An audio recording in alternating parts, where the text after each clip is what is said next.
Hi, I'm Boris, TNW founder and your host for Kia's Next Big Drive. In this series, we will be giving a lift to 5 innovators speaking at TNW 2025. Let's get going. My next guest is Victoria Slivkoff. She's the managing director of the Extreme Tech Challenge. And we're going to talk about startups, companies that are trying to have a positive impact on the world. Hi, Boris. Hey, Victoria. I'm going to bring you to the NDSM and we can chat on the way. All right, thanks. I'll walk with you, open the door. There we go. All right, off we go to the conference. Victoria, you have like not just one job, but 2 jobs. Tell me about them. I'm fascinated by what I do. So I head ecosystem for a deep tech VC called Walden Catalyst. Yeah. We are a US-based deep tech firm focusing on semiconductors and AI infrastructure. There as head of ecosystem. And also I run our founding managing partners nonprofit called Extreme Tech Challenge. And we are the world's leading ecosystem to support founders that are building solutions to create a better tomorrow. And that's the main focus, because a lot of these, I don't know, sometimes these things are more like who creates the most successful company, but this is a very clear focus on a specific area. Does that set you apart from others, or is it?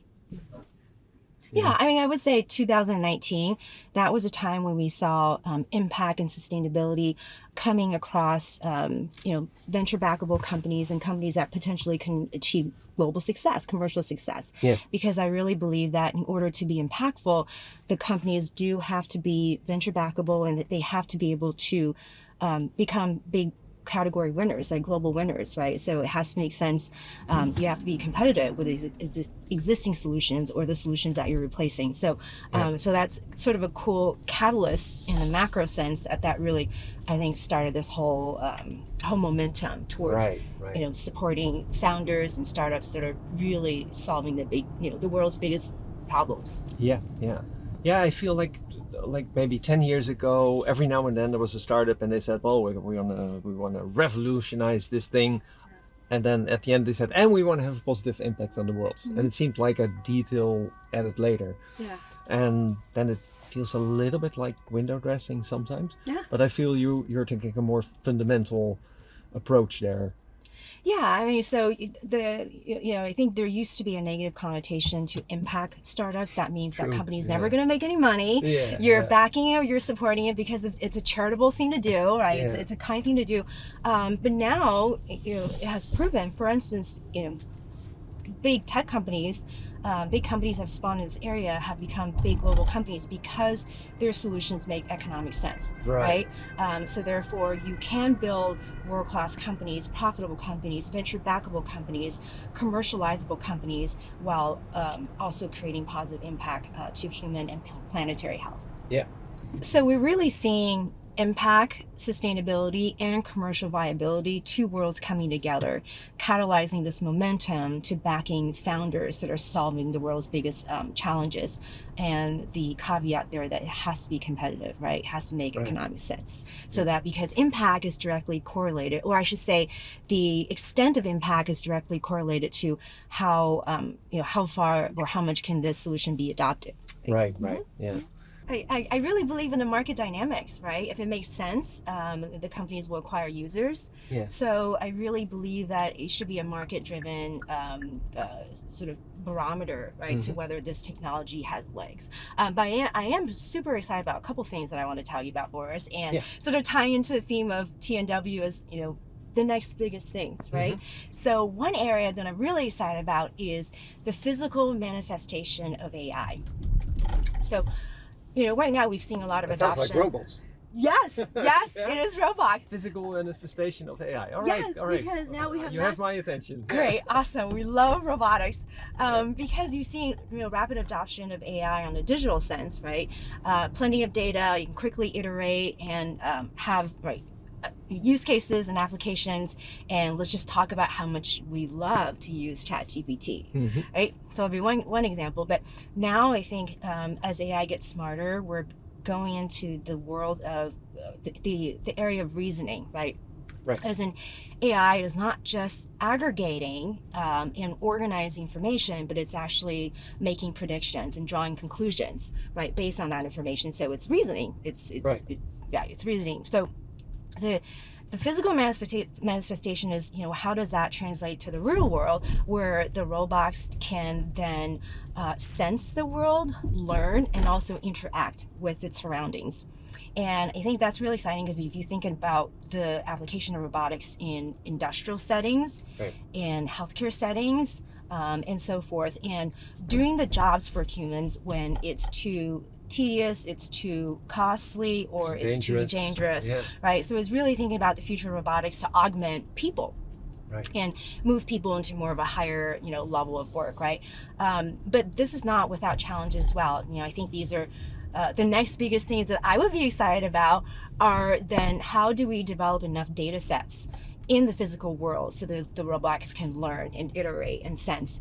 And so robot school, basically. The robot school, yeah. So you have to collect real data around the environment, right? How does it learn from the physical world, detecting surroundings, but also how do you drive synthetic data sets, right, to complement and to help the robots learn? So when you talk about robots replacing humans in dangerous jobs, I assume that people also think like, but maybe they'll replace me completely. Like, is that a fear that you understand?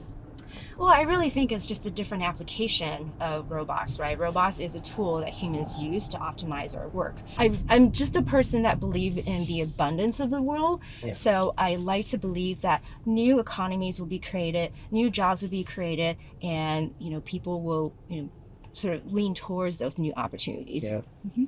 So what are some of the challenges to getting there, to like keep AI innovating? Yeah, I would say the fundamental problem we have to solve is how do you continue to support the scaling of AI, right?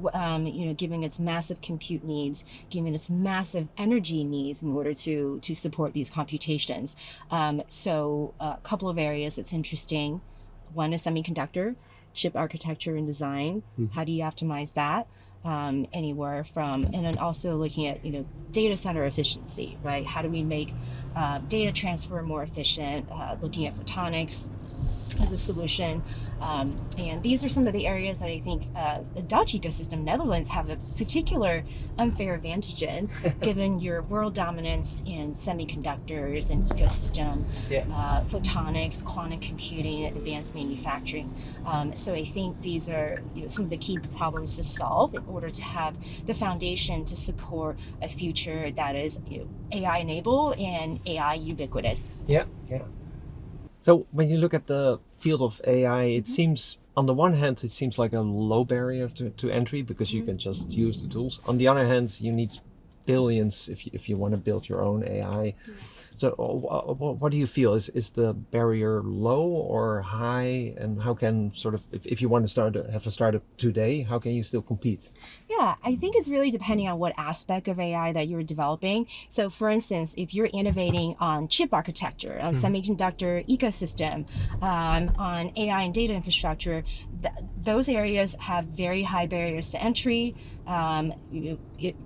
High capital needs, right? Say if you're developing AI chips, and so that's area that I think have higher barriers to entry. But if you can create a global winner, I mean, it's all or for nothing, right? So you really win the category and you're a dominant player. So that's on the infrastructure side. On the AI application side, I actually believe that you can have regional winners, you can have country-specific winners, because not everything can be translated, right, to multiple countries. You might be pan-European, global, but there are opportunities to build more like regional winners. Mm-hmm. So it really depends on on sort of where direction you're veering towards. But I think you can find a real problem to solve and be someone who is uniquely positioned to solve those problems. Yep. And then I think you can be successful in either aspect. All right. So if I would need a new job tomorrow and I'm going to start a company as well, what is there like a focus, something where you go like, oh, that's an opportunity? I think there's a couple we talked about, right? I think physical AI, robotics is interesting. But that seems that's a high barrier to entry. That's a high barrier to entry. Yeah. That's a high barrier to entry, but also, right, that's your moat, right? Yeah. I think there's lots of opportunities, thinking about how to use AI to enhance human health. Yeah. That's an area I'm really passionate about. How do you use AI to make sure that we can have healthy individuals, for disease preventions or drug discovery? I think these are some of the breakthroughs that I think can vastly create happiness and build very happy and very productive societies. Yeah, you're an optimist. I'm an optimist. I am. Yeah, me too. Yeah, I think that's the conference. Like, these are all people who are optimistic and want to, change the world for the better and use these tools. And I think there's also room to talk about, like, all right, if we're optimistic, still, what are the risks and how can we do it safe? But the optimism is the guiding. Yeah. This is a very special place, and I also want to say, Boris, I've made some really great friends along the way in the Netherlands, and it's always a pleasure to be back. Well, that's great. Great to hear. We're going to do a short word game. Like, I say a few words, and then you just react with the first thing that comes to mind. Right. So, for example, I'll say flow. You say? Go with the flow. All right. Acceleration. Shooting for the moon. Startup. Creating the future. Charge. Charge and deploy. Data. The infrastructure of tech. Data's the new oil, but people say that. New oil. That's beautiful. Yeah, people say that. All right, thank you. We have arrived at our destination. I hope you had a pleasant ride. Hey. I thought the conversation was inspiring and interesting. And I'm gonna stop here and open the door for you. Awesome. Thanks for the lift, Boris. My pleasure. Yeah, awesome chatting. Want more? Check out the next episode or watch the full Kia's Next Big Drive series right here. See you on the road.